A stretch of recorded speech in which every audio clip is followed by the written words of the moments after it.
Hey everyone, how's it going? My name's Garrett, I'm here with the EDM channel. I know that it may appear that Wyatt and I look pretty similar, but that's due to the fact that we're twins. So today I'm just gonna be going over my EDC. You'll see a lot of similarities between Wyatt's EDC and mine. We both kind of have a lot of the same interests and the same considerations with a few minor details that separate. All right, I'm just gonna start out with a pocket dump.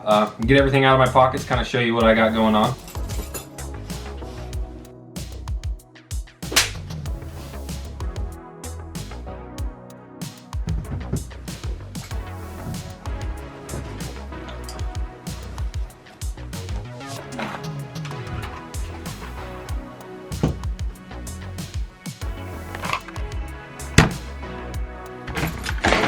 I'm just gonna go ahead and start out with my wallet here. Pronounced Dingio. I know it's kind of funny, but I bought it from Amazon. The price point was $28.99, pretty cheap. It's got RFID blocker in it, so no one can walk past and scan your card, so it's kind of that additional security point. I've got some duck stamp stickers on here. This is a hunting channel first, and we do enjoy waterfowl. We have a money clip on the back here, and it's got a card organizer on the inside, and the way you access your cards is there's this lever here, and you pull it forward, and all your cards pop up. I'm not gonna pop them all the way up because some of you weirdos on the internet might try and find where I live, so let's keep that secret. The next thing I have here is my Streamlight ProTac 2L.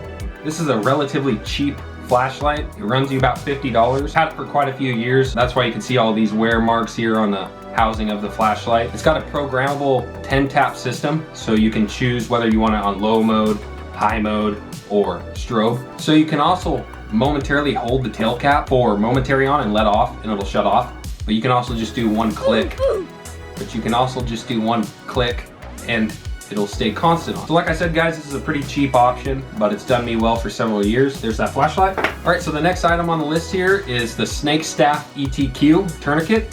I opted for the smaller one. Wyatt got the wider one. There's definitely pros to having wider tourniquet, but I go by the 3 Ps. Pain is the patient's problem. I know that sounds kind of messed up, but if you're bleeding out, that's the last thing you're gonna worry about is the pain from the tourniquet. This is the smaller option, and in comparison, here's Wyatt's tourniquet, and here's my tourniquet. It's a little more compact, it slides in the pocket. You're not really gonna notice either, but this is the one I opted for. They run you about $31.99. You're not gonna have to worry about spending too much for a tourniquet. I wouldn't worry about spending that much money on life-saving equipment. If you're able to put holes in someone, you should be able to stop the bleed as well, which is why I also carry a full trauma kit in my vehicle, which we may be able to go over on a later date, but we're not going to worry about that too much right now. This is my knife here. This is a Spyderco. It's nothing special by any means. I used to buy a lot of Benchmades, but you spend $200, $300, $400 on a knife, and I lose them way too much. So that's a lot of money just to throw away for me. So I opted with going with this $60 Spyderco knife. It keeps a really good edge. It's plenty sharp. It does the job.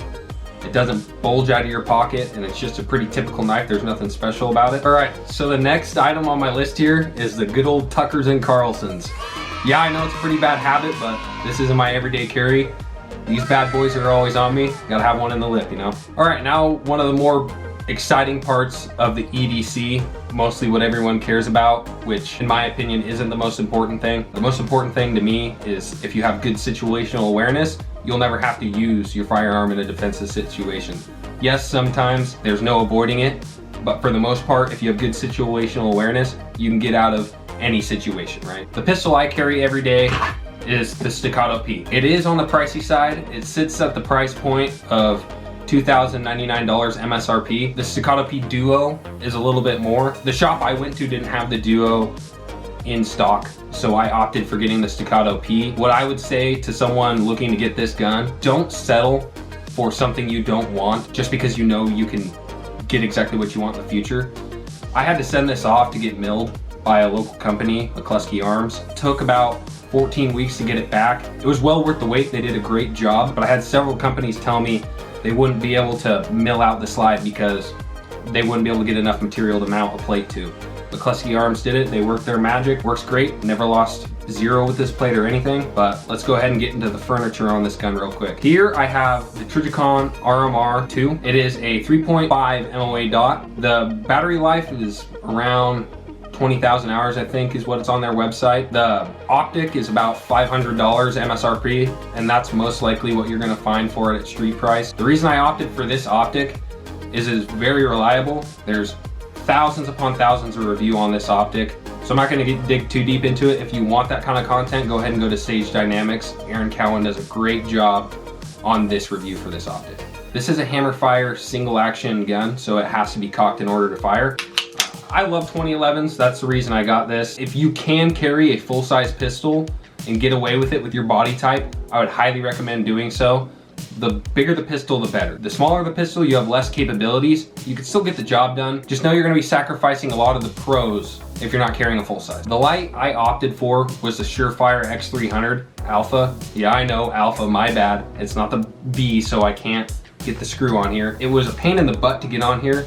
The rail doesn't have a lot of space in between the light switch, I guess you'd call it, and the trigger guard. So Wyatt and I actually had to shove this thing on here to get it on, but it's locked on now, it's not going anywhere. You can push forward for momentary on, but you can also pull the switch down for constant on, which is very easy to achieve with the shooter's grip. You can push forward with your support hand for momentary on, and then you could also flick it down for constant on. This flashlight is 1,000 lumens, so it's plenty capable. I'm looking to get the turbo. It isn't quite as many lumens, but it has 60,000 candela, so you could have a lot more throw in your light. The holster that I opted for is the LAS concealment with the caddy mag here. It was about the only option on the market at the time that I could find that fits the needs that I have for this pistol, being the caddy mag, the flashlight, and the optic. I believe the price for this LAS concealment holster was around the 150 range. I also opted for the appendix rig. It's much faster to get to, and it is also much more consistent for a fast and efficient draw. So the rounds I use in my carry gun are the Spear Gold Dot. There's a slight difference between Wyatt and I. He uses 115s, I opted to use 124s. The reason for that is there's a slight advantage with kinetic energy. I know there's not that much, but that's what I opted for, that's my opinion, and that's what I use. I also have full faith in these rounds, being that law enforcement use them. They've worked great for them. They've cycled excellent through my gun, and I haven't had an issue with them, so that's the reason I run those rounds. All right, the next thing I have on the list here is just my iPhone. It's part of my everyday carry. Most everyone has a phone on them. This is just the iPhone 13 Pro, nothing special about it. There's newer editions out now, but it does the job for me. Pretty plain and simple, most everyone has an iPhone. All right, so the next thing on here is my keys, nothing special. So I have the keys for my rig, got a key on here for a toolbox in my house, just a little keychain bottle opener from a company called Rurock. It's a helmet company. Like I said earlier, I ride, so they send it in your package. Just a cool little thing to have on your keychain, I guess. That's about it, nothing special with these keys. They're not bulky, so it doesn't really bug me. And that's it for what really goes in my pockets. Now we'll just go ahead and go over my belt real quick. A lot of people like rigid belts. I also like rigid belts. I use the T-Rex Arms Speed Belt inner belt to hold up all the weight from my items that go in my pocket, as well as my firearm. Pretty heavy, so these hold up my pants. Plenty rigid enough to hold up my holster. The reason I use this belt is because I also have the outer belt for the T-Rex Arms Speed Belt. So for whatever reason, if I need to pull my concealment holster out and then slap my outer belt on, I have a Safariland holster for my Staccato. So it's quick, easy, and dirty to just be able to pull off my holster and put it in my OWB holster, and I have my battle belt set up on. So that's the reason I use this speed belt inner belt for my EDC. So that's gonna go ahead and wrap up my EDC video. Like I said, there's a lot of similarities between Wyatt and I's setup. If you guys have any suggestions for any other type of EDC items that's a good idea to use, I'm all ears. Just go ahead and put that in the comments down below. We'd really appreciate it if you like, comment, subscribe. Those likes and comments help the algorithm. Crazy how fast the channel's been growing. That's really appreciated. And with that being said, thanks for watching the video all the way through. Till next time, peace. I woke up this morning. Yeah, it's the Ronin. Feeling with the rising sun. Okay. Oh, and I guess I could. Play little bugs. No, I know stuff. 145. Oh, that's all recorded. Great. That's fine. That's perfect. Copyright. That sounds like Copyright strike.